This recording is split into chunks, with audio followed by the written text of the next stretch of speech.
Bienvenidos a Fuera de Plano con Raúl Núñez, un podcast de historias con historia.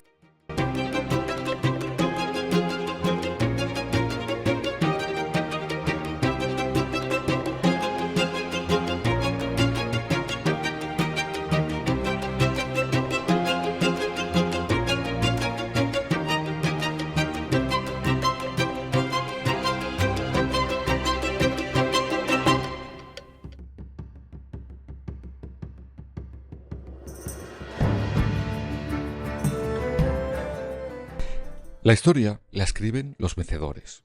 Vaya, me he quedado yo estupendo diciendo esta frase, ¿verdad? Que nunca la habéis escuchado. No. Pero eso sí, os digo que pocas veces cobra tanto sentido como en el caso de nuestro protagonista de hoy. Él es un rey que pasó a la historia con uno de los peores apodos, pero al que muchos lloraron en secreto. Hoy vamos a viajar al siglo XIV para desentrañar el mito, la leyenda negra y la realidad de un monarca fascinante. Estamos en Burgos. Es 30 de agosto del año 1334. Ese día viene al mundo el infante Pedro, hijo legítimo del rey Alfonso XI de Castilla y de su esposa María de Portugal. A simple vista el nacimiento de un heredero debería ser motivo de júbilo absoluto, pero el ambiente en la corte castellana es asfixiante. Pedro no nace en un hogar feliz, sino en un campo de batalla emocional y político. Su padre, el rey Alfonso XI, tenía una amante oficial, pública y poderosa, Leonor de Guzmán. Con ella tuvo nada menos que 10 hijos, 10 bastardos que se criaron en la abundancia, mientras que Pedro y su madre, la reina legítima, vivían prácticamente apartados, humillados en un rincón de la corte. Imagina crecer viendo cómo el amor, la atención y el poder de tu padre se lo llevan tus hermanastros. Esta herida infantil marcará el carácter del futuro rey. El 26 de marzo de 1350, el destino da un giro macabro. Alfonso XI muere repentinamente a causa de la peste negra, mientras asediaba Gibraltar. Pedro tiene solo 15 años. De la noche a la mañana, el adolescente marginado se convierte en el rey Pedro I de Castilla. ¿Y qué es lo primero que ocurre? La venganza. Su madre, María de Portugal, no ha olvidado los años de humillación. Con el poder en sus manos ordena apresar al amante del rey difunto, Leonor de Guzmán, y un año después manda ejecutarla. Ese derramamiento de sangre es la chispa que encendió una mecha. Los hermanastros de Pedro, liderados por el mayor de ellos, Enrique de Trastámara, juran venganza. La guerra fratricida, silenciosa en un principio, acaba de empezar. Esta es la historia de Pedro I de Castilla, ¿el cruel o el justiciero?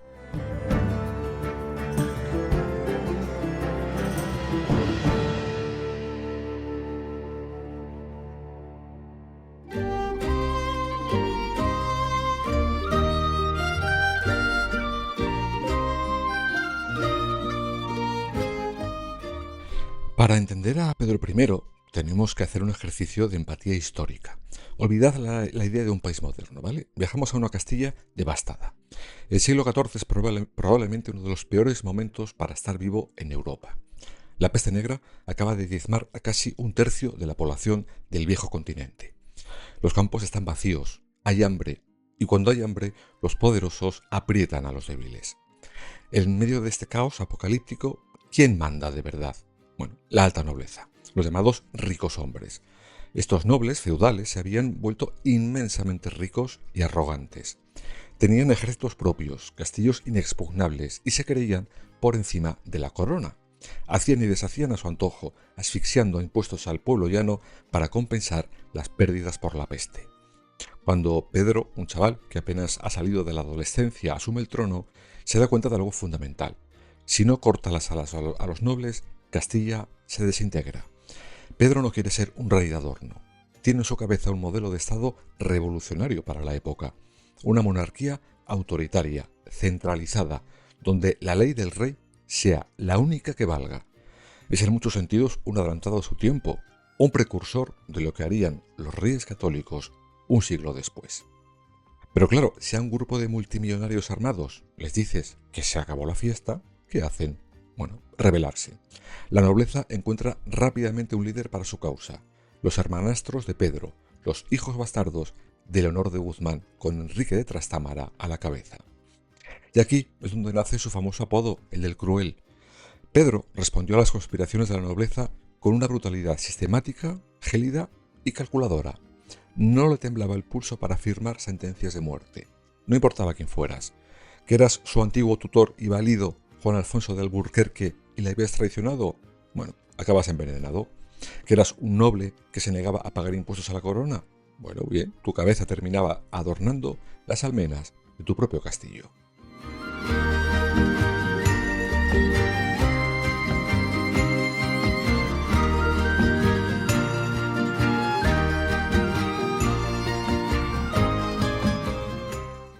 Hay un episodio que define perfectamente esta brutalidad de Pedro I el Cruel.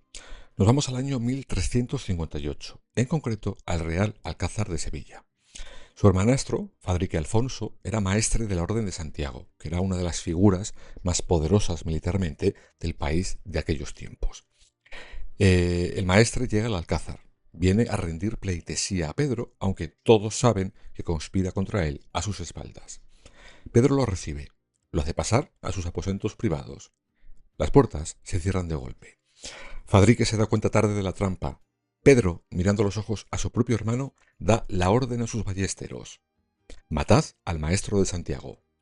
Fadrique intenta huir por los patios del Alcázar, pero es acorralado y asesinado a mazazos en uno de los salones. Las crónicas de la época cuentan que Pedro, impasible, se sentó a comer en la misma sala donde el cadáver de su hermano seguía desangrándose en el suelo embaldosado. Escuchando esto es fácil pensar, sí, definitivamente era un psicópata, se merece, como poco, el apodo del cruel. Pero vamos a salirnos un poquito del plano oficial.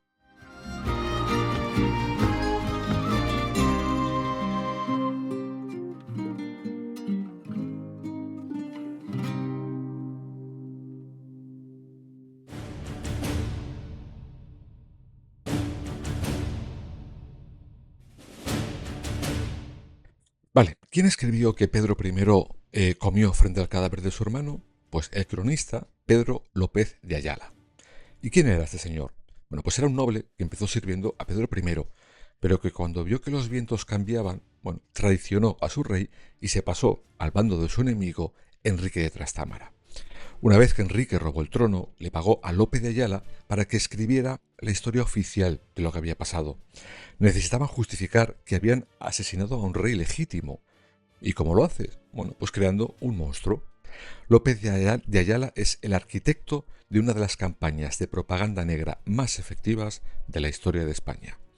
Si cruzamos la calle y le preguntamos a los burgueses, a los artesanos, a los comerciantes de las ciudades, el cuento cambia radicalmente. Ellos no le llamaban el cruel, le llamaban el justiciero. ¿Y por qué? Porque Pedro fue el escudo del pueblo contra la nobleza.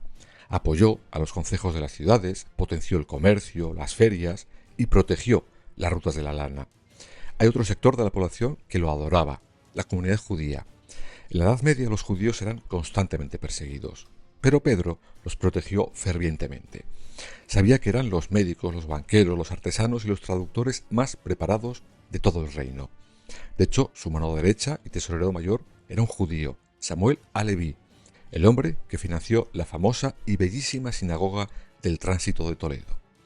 Para los nobles cristianos, ver a un judío cobrándoles impuestos en nombre del rey era una humillación insoportable. Este antisemitismo de la nobleza fue otro gran motor de odio.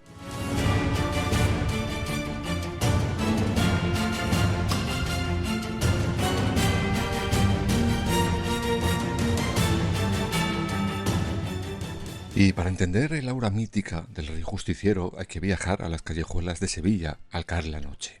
Cuenta la leyenda que el rey Pedro tenía la costumbre de disfrazarse de mendigo y pasear de incógnito por la ciudad para ver qué ocurría realmente en sus calles y si la justicia funcionaba. Una noche oscura, por la calle del Candilejo, el rey se topa con un noble. Hay un altercado, sacan las espadas y Pedro mata al noble en legítima defensa. El problema es que una anciana, asomada con un candil, lo ve todo. Al día siguiente la familia del noble exige justicia al rey. Pedro, atrapado por su propia ley, promete que el día siguiente la cabeza del asesino estará colgada en esa misma calle para que todos la vean. A la mañana siguiente, los sevillanos acuden a la calle del Candilejo y efectivamente hay una caja de madera colgada en la pared. Al abrirla, ¿qué encuentran? No hay una cabeza humana. El rey había mandado esculpir un busto de piedra con su propia cabeza y la había colocado allí. Era su forma de decir: el asesino fui yo, el rey, y aquí tenéis mi cabeza para cumplir la ley, pero el rey está por encima de vosotros. Ese busto, que podéis ver hoy en día incrustado en una fachada en el centro de Sevilla, representa la esencia de su reinado. Una justicia teatral, severa, a veces sanguinaria, pero de la que nadie, ni siquiera el propio rey, escapaba. Así que cuando los nobles lo acusaban de crueldad, el pueblo ya no sonreía, porque por primera vez en mucho tiempo, las cabezas que rodaban no eran las de los campesinos, sino las de aquellos que llevaban en el marco pisoteándolos.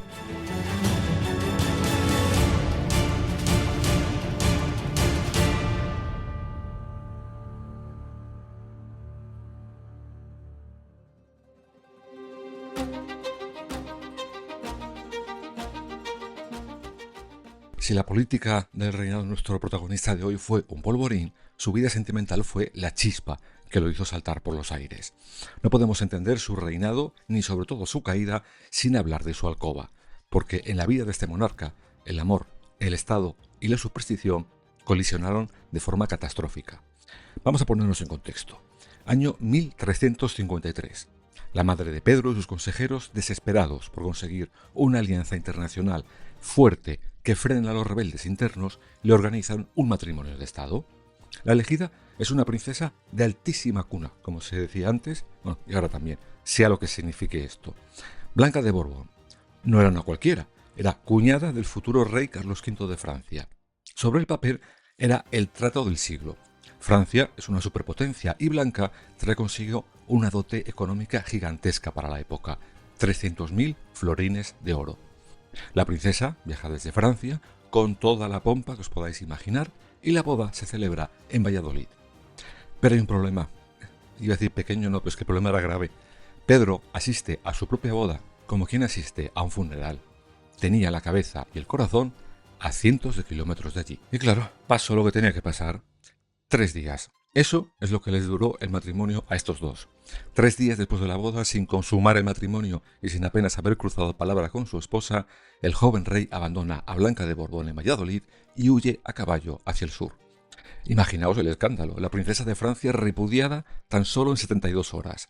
Pedro se excusó con un tecnicismo. Alegó que los franceses no habían pagado la dote completa de los 300.000 florines, pero todos en la corte sabían que el dinero era una excusa, que era mentira. La verdadera razón tenía nombre y apellidos, y le estaba esperando en Andalucía. Se llamaba María de Padilla.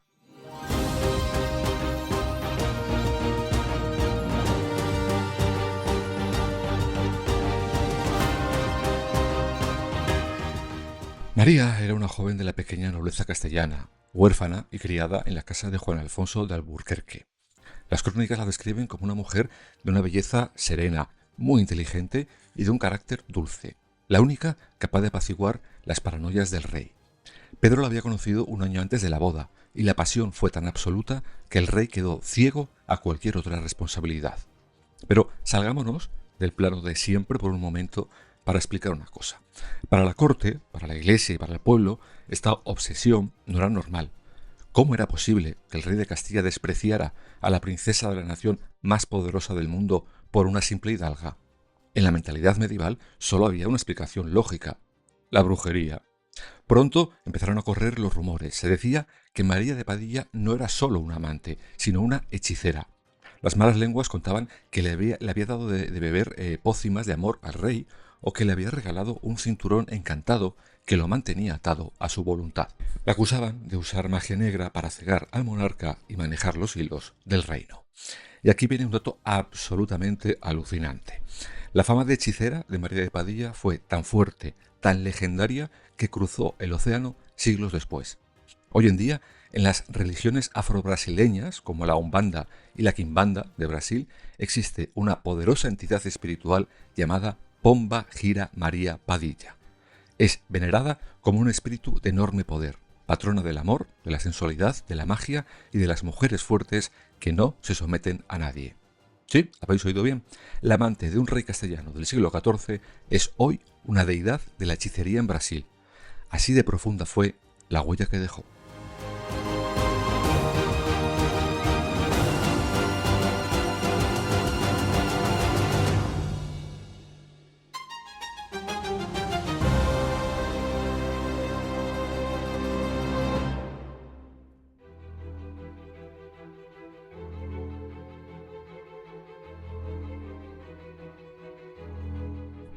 Pero volvamos una vez más a Castilla, porque la realidad aquí era de todo menos mágica.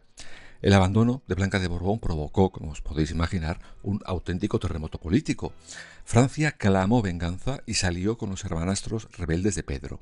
El Papa Inocencio VI excomulgó al rey de Castilla y lanzó un interdicto sobre el reino. Mientras Pedro construía para María los hermosos baños que hoy llevan su nombre en el Alcázar de Sevilla. La legítima reina de España, Blanca de Borbón, vivía un infierno. Fue tratada como una criminal. Pedro la mandó encerrar. Pasó por los castillos de Arévalo, de Toledo, donde el pueblo llegó a amotinarse para defenderla, compadecido de la desgraciada reina. Y finalmente fue confinada en la inexpugnable prisión de Medina Sidonia. Y por si todo esto fuera poco, en 1354, en pleno pulso con el Papa, Pedro rizó el rizo. Se encaprichó de una noble viuda, Juana de Castro. Obligó a 2 obispos a anular su matrimonio con Blanca bajo amenazas. Se casó con Juana y la abandonó al día siguiente para volver con María de Padilla. Pedro no solo humillaba a Francia, humillaba a las familias más poderosas de su propio reino.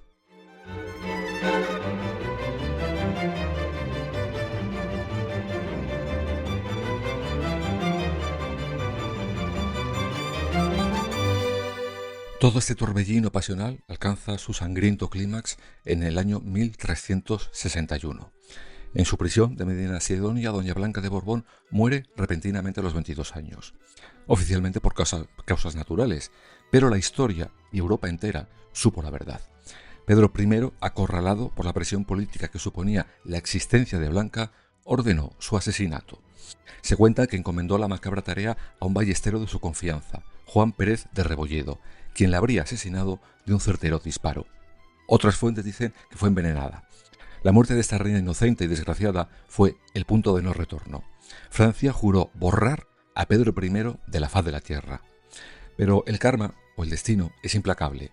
Ese mismo año, 1361, estalla una epidemia en Sevilla. María Padilla, la presunta hechicera, el gran y único amor de Pedro I, enferma y muere. El rey quedó completamente destrozado.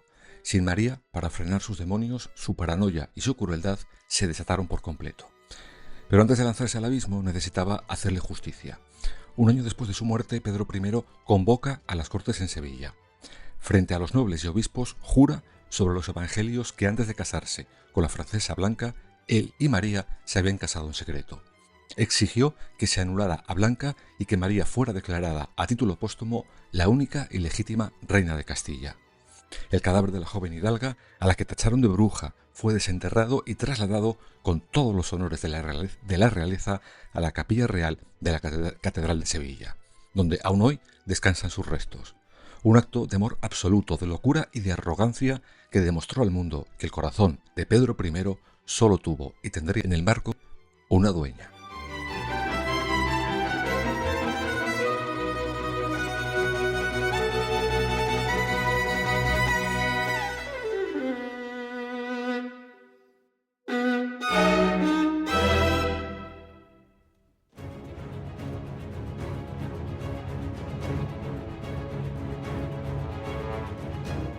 Como acabamos de decir, la muerte de Blanca de Borbón y de María de Padilla en 1361 marcó el punto de no retorno para Pedro I. Sin el amor de su vida para anclarle a la realidad, el rey desató una tormenta de sangre y fuego que iba a convertir a la península ibérica en el tablero de ajedrez más mortífero de Europa. Y es que la guerra civil castellana no fue un asuntillo interno, fue a todos los efectos la primera guerra mundial de la Edad Media. Fue el escenario donde las dos grandes superpotencias de la época, Francia e Inglaterra, decidieron desangrarse indirectamente en el marco de la Guerra de los 100 años. Todo empieza con lo que los historiadores llaman la Guerra de los dos Pedros. Pedro I de Castilla le declara la guerra a Pedro IV de Aragón, apodado el Ceremonioso. ¿Por qué? Bueno, pues porque Aragón estaba dando asilo a su hermanastro y archienemigo Enrique de Trastámara y a todos los nobles castellanos exiliados. El rey castellano ataca Aragón con una furia inusitada. Toma ciudades, hunde la economía aragonesa y está a punto de ganar. Pero Pedro IV, desesperado, juega su carta maestra. Pide ayuda a Francia. Y Francia, que no ha olvidado el asesinato de la reina Blanca de Borbón, responde: vamos a destruir Llegado I de Castilla.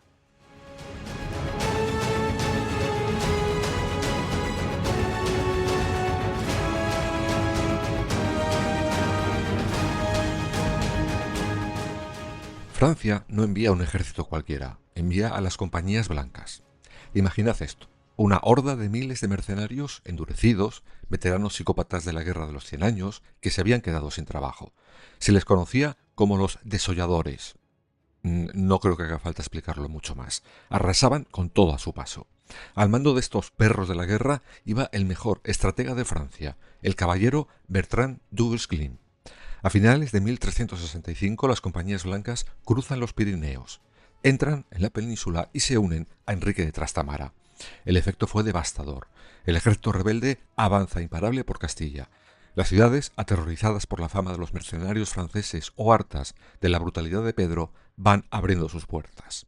En la ciudad de Calahorra, en marzo de 1366, ocurre lo impensable. Enrique de Trastámara, el hijo bastardo, se autoproclama rey de Castilla. Pedro I, viendo que incluso sus nobles de mayor confianza le traicionan y se pasan al bando de su hermano, se ve obligado a huir. Recoge todo el tesoro real que puede cargar, se va a Sevilla y de ahí a Galicia. Finalmente abandona España por mar. El poderoso monarca se convierte en un exiliado.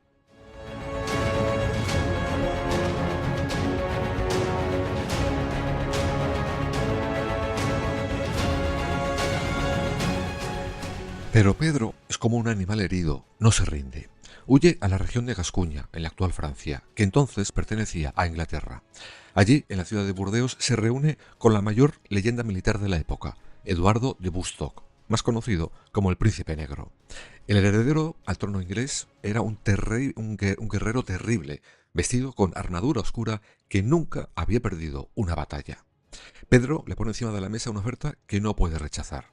Y riquezas inimaginables, territorios en el norte de España y, por supuesto, la oportunidad de aplastar a los franceses que apoyan a Enrique. El Príncipe Negro acepta. Se firma el Tratado de Livorno. Ahora es Inglaterra quien cruza los Pirineos para devolverle el trono a Pedro I el Cruel. Y así llegamos al 3 de abril de 1367. Es la Batalla de Nájera, en La Rioja. Es una de las batallas más grandes de la Edad Media. Por un lado, el ejército franco-castellano de Enrique y de Agustín. Por otro, el ejército anglo-castellano de Pedro y el Príncipe Negro. Enrique tenía ventaja en el terreno y superioridad en caballería ligera, pero el Príncipe Negro tenía un arma secreta que dominaría Europa durante décadas: los temibles arqueros largos ingleses. La batalla comienza al amanecer. La caballería de Enrique carga, pero el cielo se oscurece. Miles y miles y miles de flechas inglesas llueven sobre ellos con una fuerza capaz de atravesar las armaduras. La masacre es absoluta. Las líneas de Enrique se rompen, sus tropas huyen presas del pánico hacia el río Najerilla, donde muchos mueren ahogados por el peso de esas armaduras. El mismísimo y temible comandante francés du Guesclin es capturado. Enrique de Trastámara sobrevive de milagro y huye de nuevo a Francia. Pedro I ha ganado. Ha recuperado su reino con la ayuda del mejor ejército del mundo. Pero aquí es donde Pedro demuestra por qué le llamaban el Cruel y cómo él mismo cavó su propia tumba.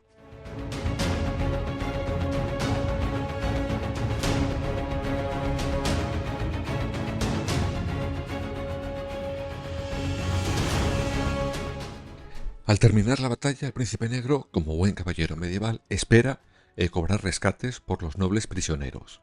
Pero Pedro no quiere dinero, quiere sangre. Pedro empieza a recorrer el campo de batalla degollando prisioneros con sus propias manos y exige que le entreguen a todos los nobles castellanos cautivos para decapitarlos. El Príncipe Negro, horrorizado y asqueado por la psicopatía de su aliado, se niega en rotundo. «No he venido aquí a ser tu verdugo», le dice. La tensión entre ellos se corta con un cuchillo. Pero lo peor estaba por llegar. La factura de la guerra. Había que pagarla. Pedro había prometido pagar a los mercenarios ingleses con el tesoro real. Pero pasan las semanas, llega el asfixiante calor del verano castellano y el oro no aparece. Pedro les va dando largas, dice que tiene que ir a Sevilla a recaudar más dinero y deja al ejército inglés abandonado en la meseta.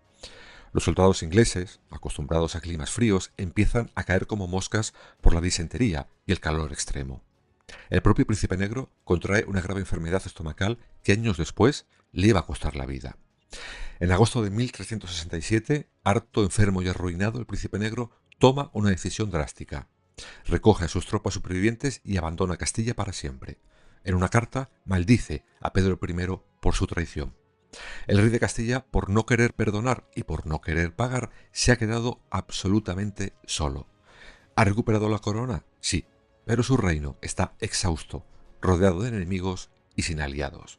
Mientras tanto, en Francia, su hermanastro, Enrique de Trastámara, el bastardo, respira hondo, reorganiza sus tropas y prepara su regreso definitivo.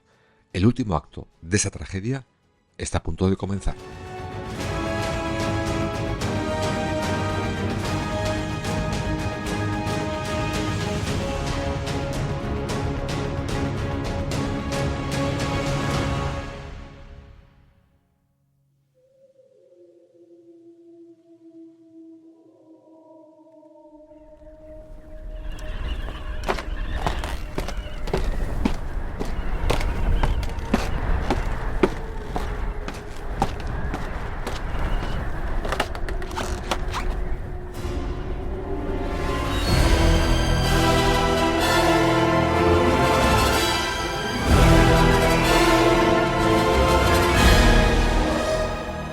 Hemos llegado al acto final. Nos situamos en marzo del año 1369. Tras la marcha de los ingleses, Pedro se ha quedado en inferioridad numérica. Su hermanastro, Enrique de Trastámara, ha vuelto de Francia acompañado nuevamente por el implacable mercenario Bertrand du Guesclin y sus compañías blancas. Las fuerzas de Pedro y de Enrique chocan en la batalla de Montiel, en la actual provincia de Ciudad Real. El ejército de Pedro es masacrado. Preso del pánico, el rey y un puñado de hombres, muy leales a él, huyen del campo de batalla y se refugian en el Castillo de la Estrella, una fortaleza que corona un cerro escarpado en Montiel. Enrique ordena rodear el castillo inmediatamente. El asedio es absoluto. Han construido un muro de piedra alrededor del cerro para asegurarse de que nadie, absolutamente nadie, puede más que entrar o salir.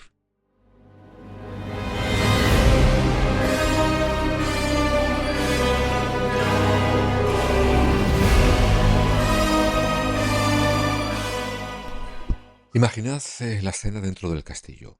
Es un espacio minúsculo. No estaban preparados para un sitio.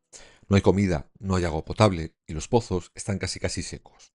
Fuera, las fogatas del ejército enemigo iluminan la noche, recordando a Pedro que es un animal acorralado. Sabe que si se rinde su hermano lo ejecutará públicamente. Sabe que si se queda, morirá de hambre. La desesperación empuja a Pedro a jugar su última carta. Una carta arriesgada, casi suicida. Pedro envía en mitad de la noche a uno de sus caballeros de confianza, a Rodríguez de Sanabria, a cruzar las líneas enemigas y colarse en la tienda del comandante francés Bertrand du Guesclin para sobornarlo. Sanabria le ofrece al francés una fortuna que marea, 200.000 doblas de oro y el señorío de media docena de ciudades castellanas, incluyendo Soria y Almazán, si hace la vista gorda una noche y permite a Pedro escapar a caballo hacia territorio seguro. De Guesclin, un zorro viejo de la guerra, escucha la oferta sintiendo, finge dudar y finalmente dice que acepta. Promete que la noche del 23 de marzo enviará caballos y escolta para sacar al rey en secreto. Pero los mercenarios no tienen patria, ni rey, ni honor, solo tienen precio. En cuanto el enviado de Pedro se marcha, du Guesclin va directo a la tienda de Enrique de Trastámara y se lo cuenta todo. Enrique, con una sonrisa fría, le dice al francés: cualquier cosa que mi hermano te haya ofrecido, yo te la igualo y te lo mejoro si me lo entregas. El pacto está sellado, la trampa tendida.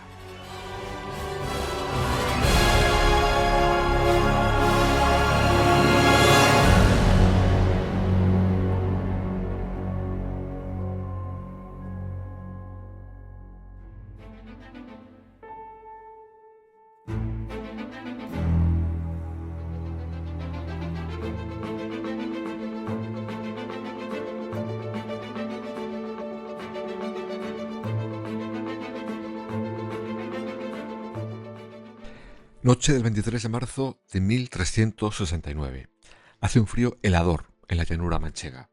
Al amparo de la oscuridad más absoluta, Pedro I, vestido con una cota de malla ligera y cubierto con una capa oscura, sale a hurtadillas del castillo.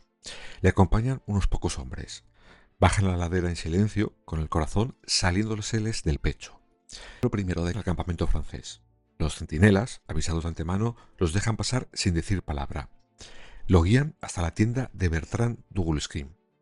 Pedro entra en la tienda de campaña, pero algo no va bien. No hay caballos preparados, no hay comida, y el francés, sentado en una silla, lo mira con un silencio glacial. El rey presiente el peligro. Gira sobre sus talones y le susurra a uno de sus hombres: a cabalgar, vámonos de aquí.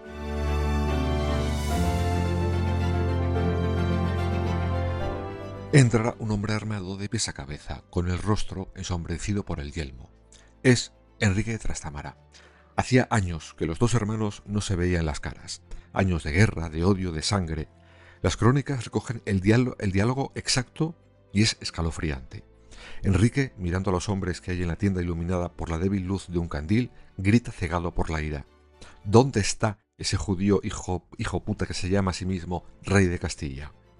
Pedro, en el que es su último acto de orgullo infinito, da un paso al frente, se encara con su hermano y le responde rugiendo: yo soy el único hijo legítimo del rey Alfonso. Enrique saca una daga y le asesta un tajo en el rostro a Pedro.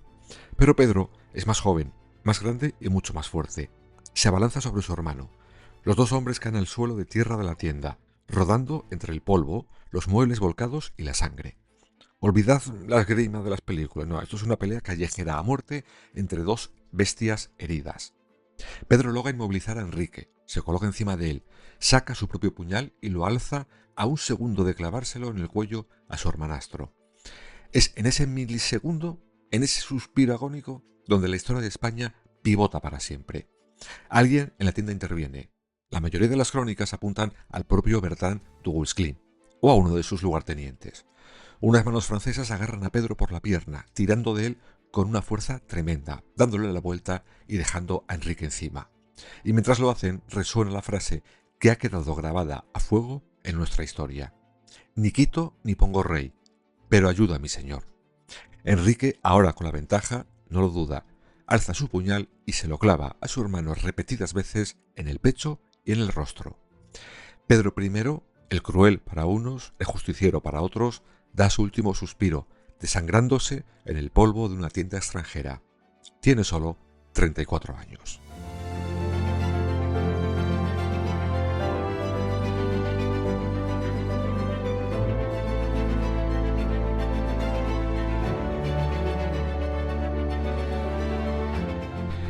Pero el odio de Enrique hacia su hermanastro no terminó con la muerte de Pedro.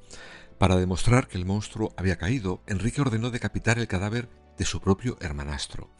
La cabeza del rey legítimo de Castilla fue clavada en una pica y exhibida en las murallas de Montiel, mientras su cuerpo fue arrojado a las afueras del castillo, a merced de los perros y los buitres durante días.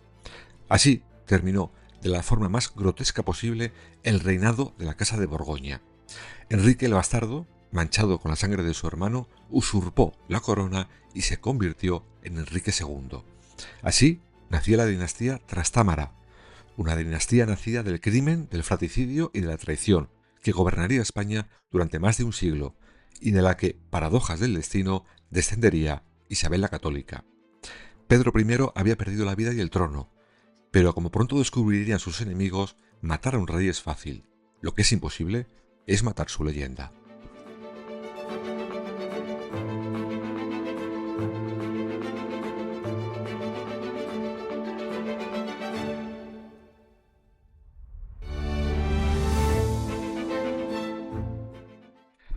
Imaginaos la escena al amanecer en Montiel. El rey legítimo de Castilla yace decapitado en el fango. El nuevo rey, Enrique II, tiene la corona, pero tiene un problema inmenso. Acaba de cometer fratricidio y regicidio. A los ojos de Dios, del Papa y del pueblo, es un usurpador bañado en la sangre de su hermano. ¿Cómo solucionas esto en el siglo XIV? Bueno, pues igual que se hace en el siglo XXI, controlando el relato, controlando a los medios. Enrique II inicia inmediatamente la mayor campaña de manipulación histórica de nuestra Edad Media. Contrata al cronista Pedro López de Ayala, el noble que había traicionado a Pedro I, y le da un encargo muy claro. Escribe la historia oficial. Haz que mi hermano parezca un monstruo tan aberrante que mi asesinato sea visto como un acto de salvación divina. Y oye, López de Ayala cumplió. Con una prosa brillante, exageró cada ejecución, omitió los abusos de la nobleza, silenció las medidas a favor del pueblo llano y dibujó a un psicópata sediento de sangre. De sus páginas nació oficialmente Pedro el Cruel. El manuscrito se copió y se distribuyó por todas las cortes de Europa. Era la fake news perfecta, el certificado de legitimidad que la dinastía Trastámara necesitaba para dormir por las noches. Pero la historia tiene un sentido de la ironía a veces bastante macabro. Enrique II asesinó a Pedro para borrar a su linaje del mapa, pero fracasó estrepitosamente. Vamos a salirnos del plano una vez más para ver este giro de guión. Pedro I había tenido hijas con María de Padilla. Una de ellas, la infanta Constanza, se casó con un poderoso noble inglés, el duque de Lancaster. Años más tarde, la hija de ambos, y por tanto nieta de Pedro I y María de Padilla, llamada Catalina de Lancaster, regresaría a España para casarse con el nieto del propio Enrique de Trastámara. Al casarse unieron a las dos familias enemigas, es decir, los descendientes de los Trastámaras tuvieron que mezclar su sangre con la del rey al que habían asesinado para pacificar el país. Y de esa unión, generaciones después, nacería Isabel la Católica. Al final, la sangre de Pedro y de su amada María de Padilla volvió a sentarse en el trono de España, riendo el último.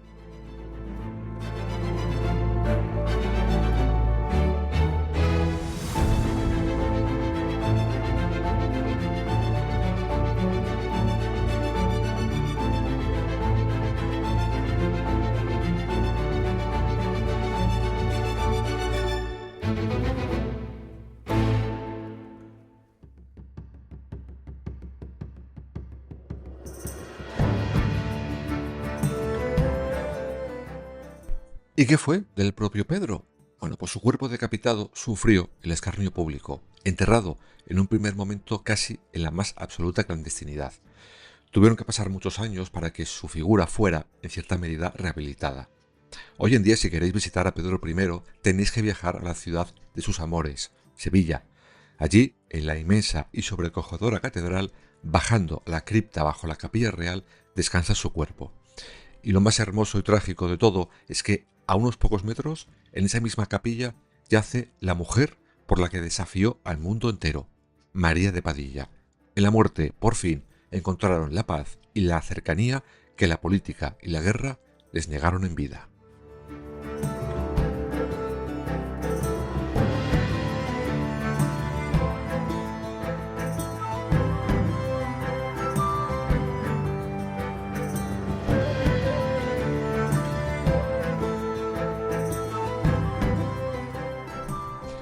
El final de nuestro viaje ocurre frente a la tumba de este rey incomprendido.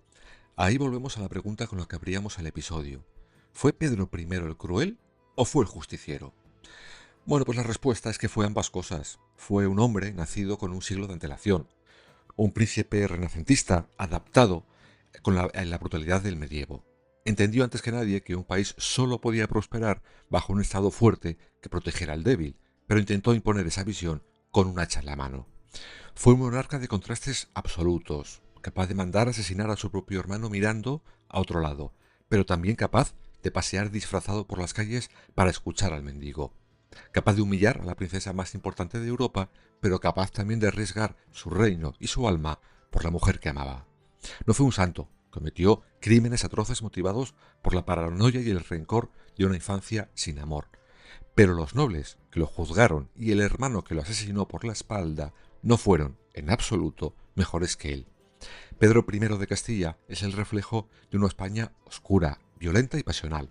Un rey al que las crónicas oficiales odiaron, pero al que el pueblo llano lloró en silencio. Gracias por acompañarnos en este oscuro y apasionante rincón de nuestro pasado.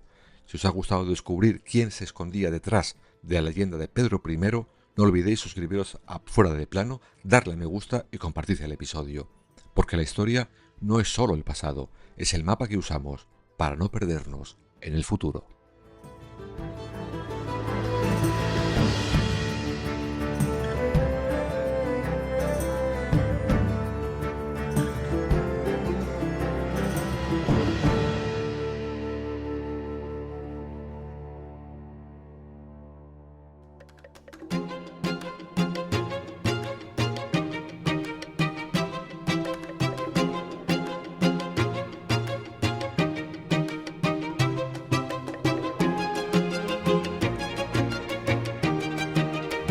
Has escuchado Fuera de Plano, un podcast de historias con historia con Raúl Núñez. Escúchanos en las principales plataformas digitales y ahora también en nuestra web www.fueradeplanopodcast.es. Síguenos para no perderte nada en nuestras redes sociales, Instagram, Facebook, TikTok o Threads. Hasta la próxima historia.